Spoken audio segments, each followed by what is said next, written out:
Infrastructure, steel and concrete metaphors for modernity and development.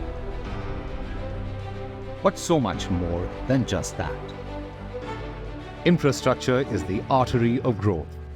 Our ports, highways, transport systems, refineries, bridges deliver essential services. Water and sanitation, health and education. Infrastructure provides access to energy. It creates jobs and economic growth. It is the pulse of a vibrant country with the power to change lives and connect communities.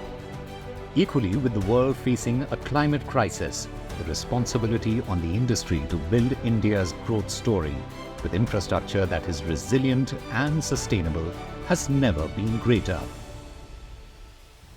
Sustainable infrastructure is a synergy between climate mitigation and economic growth. It presents a tremendous opportunity for positive change. Sustainable infrastructure is at the heart of achieving global climate targets, sustainable development goals, and a strong and resilient global economy.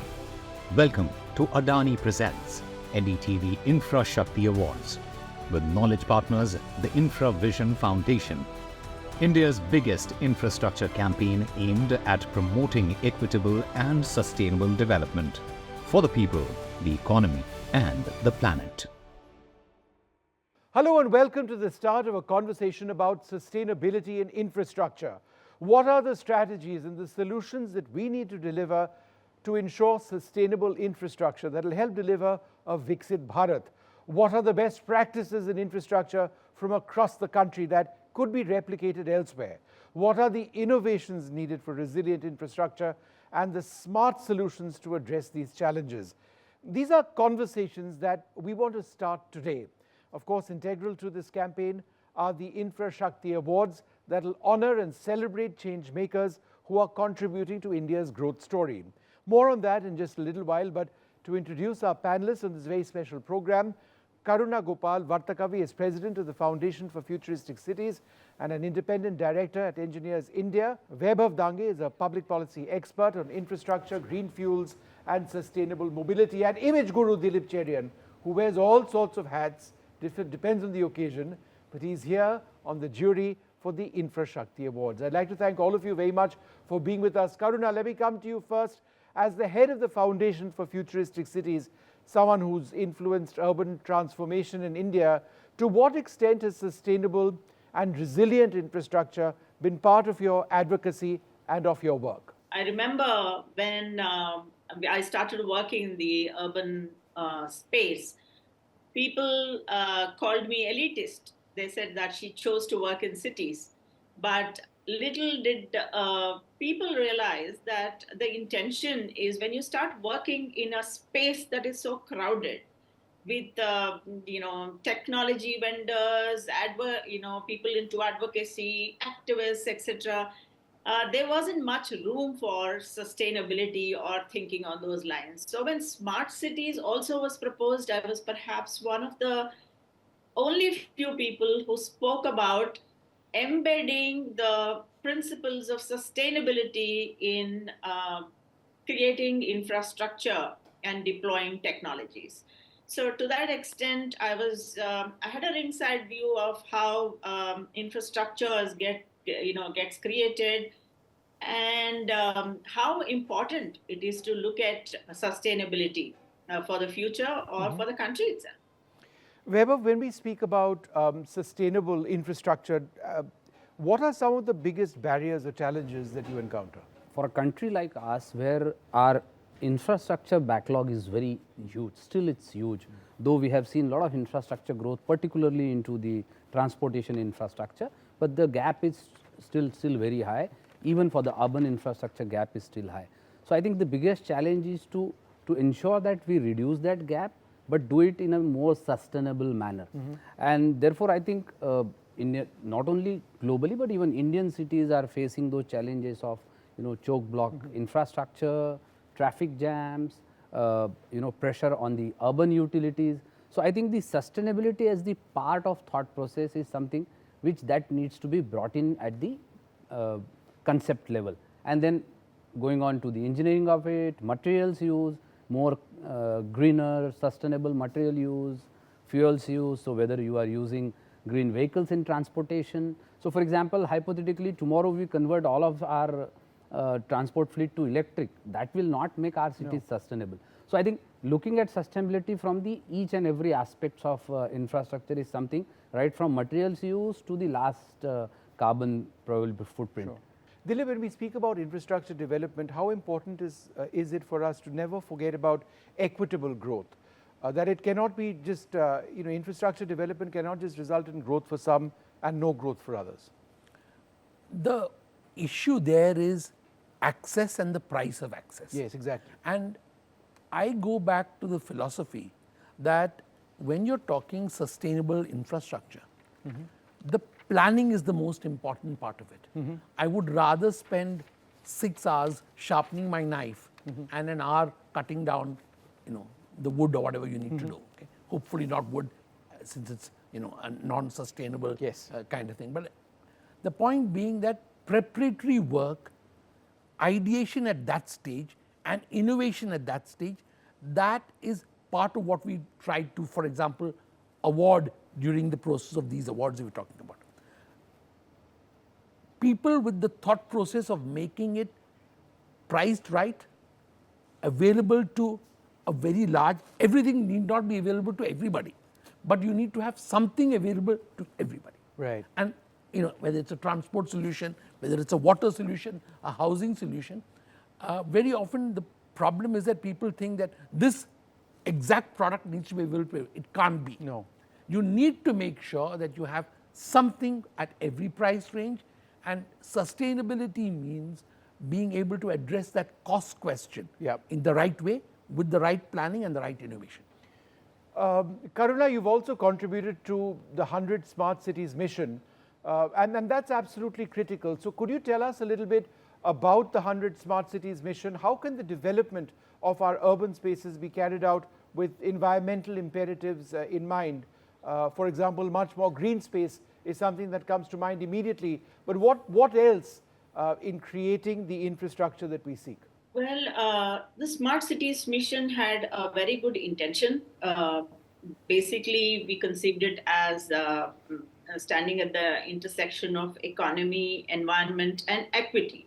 These are 3 things which we wanted to achieve by articulating a vision for the cities. Now, there have been a lot of lessons. For instance, India, to my knowledge, even at that time, I gave a red alert. Indian cities were not really ready for a technology adoption. They were not ready. For instance, we saw the innards of the municipal system. We worked right inside. And there were some processes that were not even digitalized. And it's impossible to expect a certain level of adoption of technology when you are not even ready. So that was one of the issues we faced. But since our intention was lofty, we experimented with many things in our country, just like any other country in the world. Now, most importantly, one thing, Vishnu, which I'd like to highlight here, was we clearly said in our country that infrastructure is going to be built in the PPP mode, public-private partnership mode. And when we said that, we were hoping and expecting that private players would infuse equity into infrastructure building. But it so happened that the private players were keen to invest in infrastructure that is marquee, like let's say highways or roads or airports or ports, but they were not interested in putting their money into water infrastructure or areas like building STPs, like sewage treatment plants, which are so important for sustainability and recycling. So that was a big challenge. Now, today, as a country, we are now exploring ways of attracting investments, the private investments, and we are also exploring the concept of blended financing. At one time we said public finance, private finance.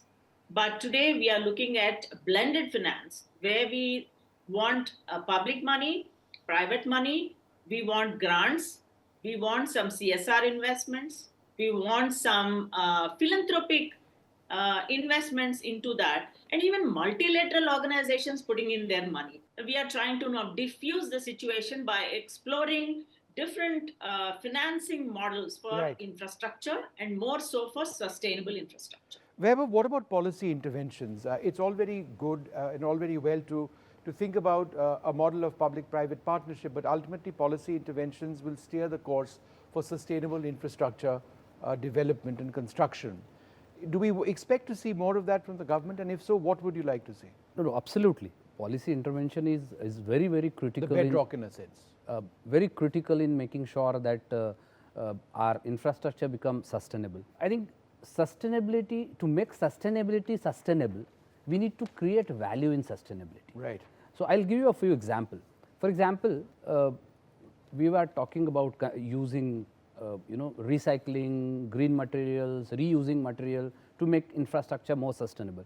So for example, used tires is a huge amount of waste that we build every year.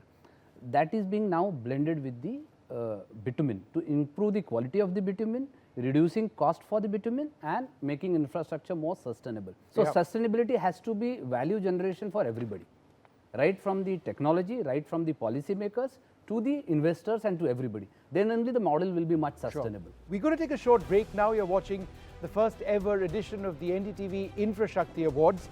We'll give you a lot more of what exactly it is that we're trying to do over here, what it is that we're trying to encourage, and in a sense, details of the vision of India that we'd like to see, but that's after this short break.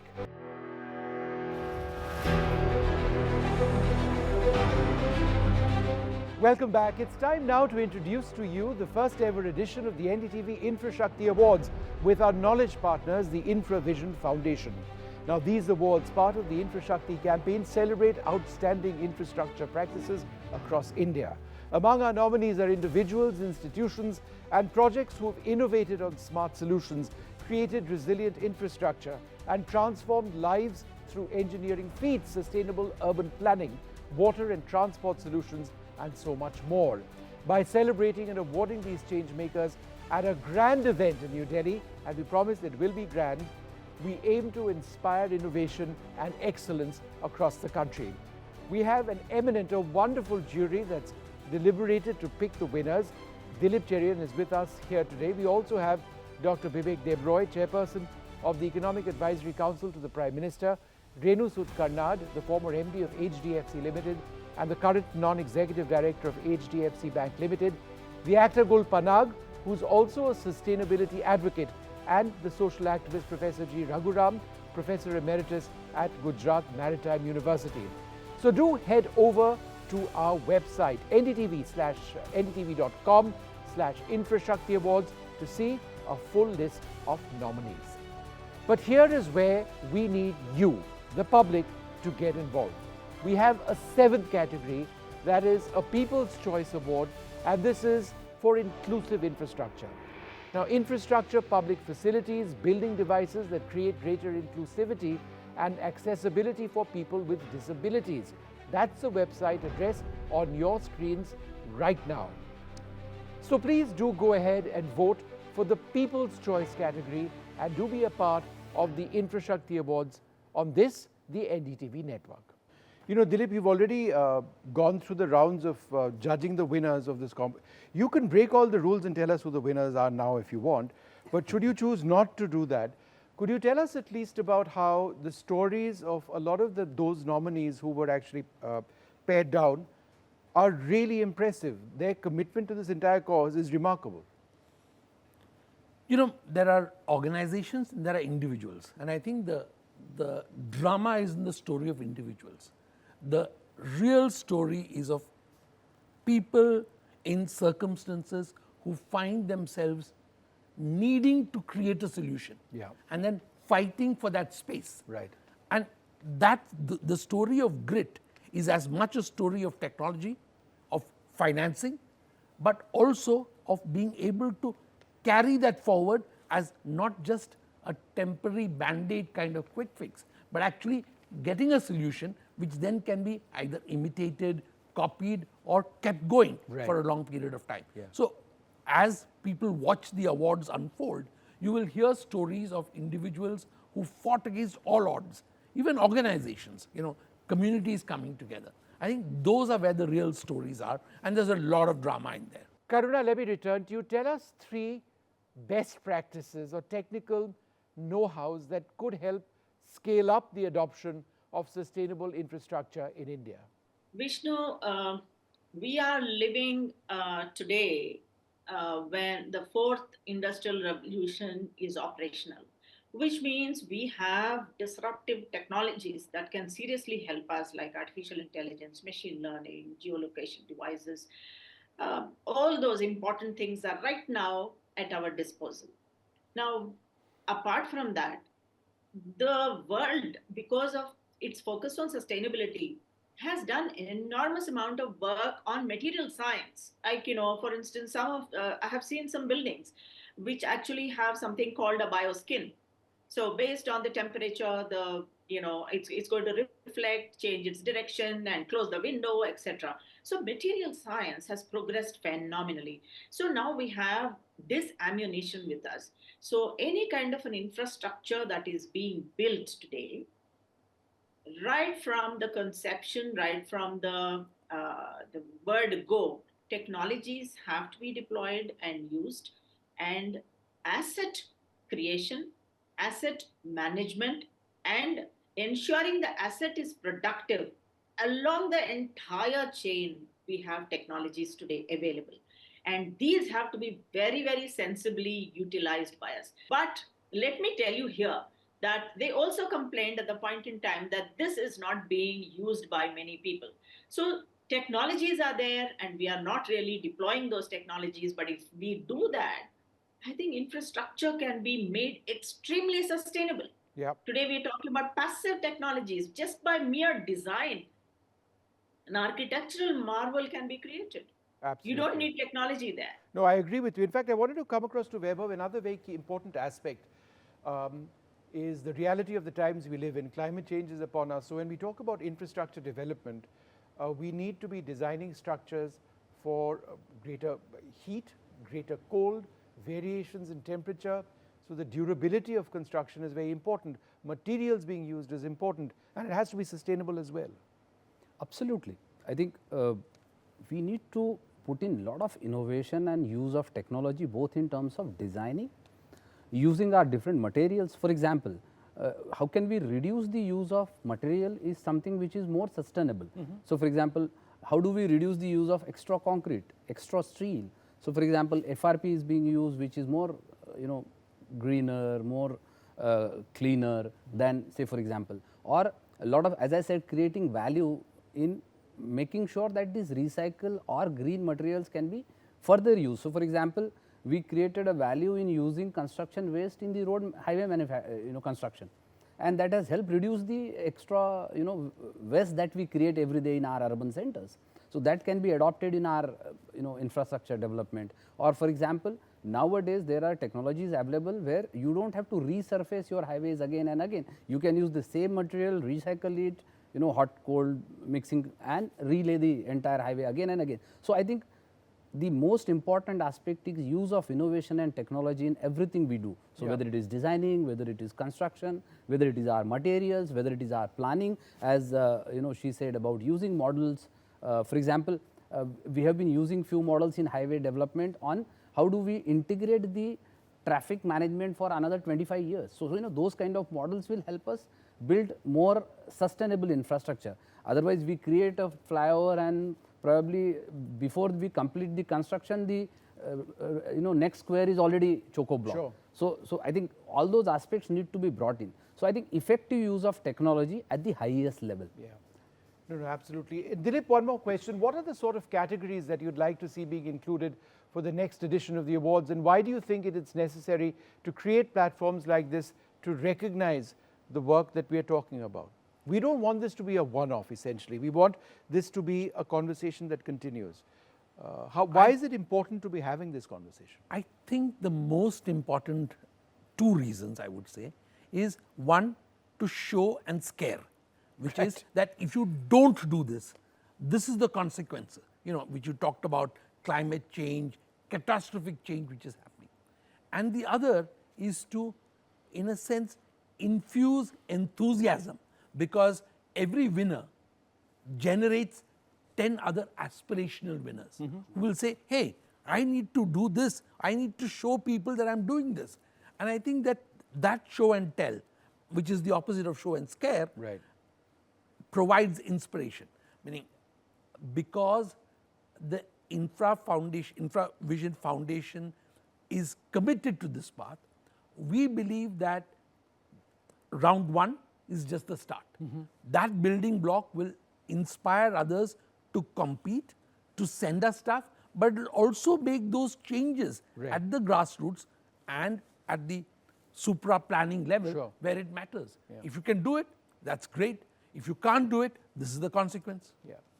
Well, I'd like to thank you all very much for being with us. As I said, this is just the start of a conversation which we want to be looking at, talking about a lot more. Keep watching NDTV for more on the Infrashakti campaign and the Infrashakti Awards, where we honor innovations and solutions that make our infrastructure sustainable and resilient and take us towards a genuinely Viksit Bharat.